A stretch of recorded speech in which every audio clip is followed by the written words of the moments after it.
Edhe Bashkia e Maliqit ka organizuar një aktivitet në kuadër të 5 majit, ditës së dëshmorëve, ku kanë mbajtur fjalën e rastit përfaqësues të veteranëve dhe pushtetit vendor, të cilët kanë ngritur lart figurën e të rëndëve të kombit, si dhe kanë vlerësuar përpjekjet dhe sakrificat e popullit shqiptar për liri. Në emër të Bashkisë Maliq dua të falenderoj të gjithë ata veteranë, pasardhës veteranësh, familjet e dëshmorëve, të cilët mbajnë gjallë këtë histori shumë vjeçare, këtë histori e cila vendosi themelet e shtetit shqiptar.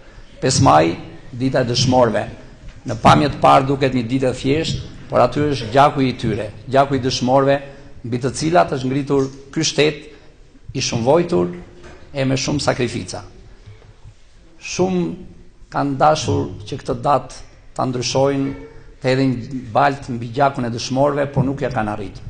Nuk ja kanë arritur pasi flokëthinjurit, ju veçarisht e mbani gjallë atë histori dhe keni kaluar në niprit, në mbesat, dhe ne ju falenderojmë për këtë. Ju falenderojmë dhe ju urojmë jetë të gjatë për atë çfarë keni bërë për Shqipërinë tonë. 5 maj, kjo ditë e yjeve të lirisë, për jetë do të shkëlqejë me tërë madhësinë e vet. Veteranët e luftës nacionale shqiptare, dhe gjithë populli që lindi do t'i mbajë gjithnjë në altarin e lirisë, sepse ata vendosën flamurin me shqiponjë dy grenare mbi direkt e lirisë e pavarësisë. Flatët e atij flamuri që shpaloset që nga kohët më të dashta do të fravdisë precisht në demokracinë që firmosën dëshmorët, me gjak shqiptari, me popën legjendare gjatë luftës nacionale shqiptare. 73 vjet liri, që Shqipëria e cila mbi themelët ku është gjaku dhe eshtat e 28.000 dëshmorëve, më të mirë që u krijuan në lurën e lirisë, pra dhe liri.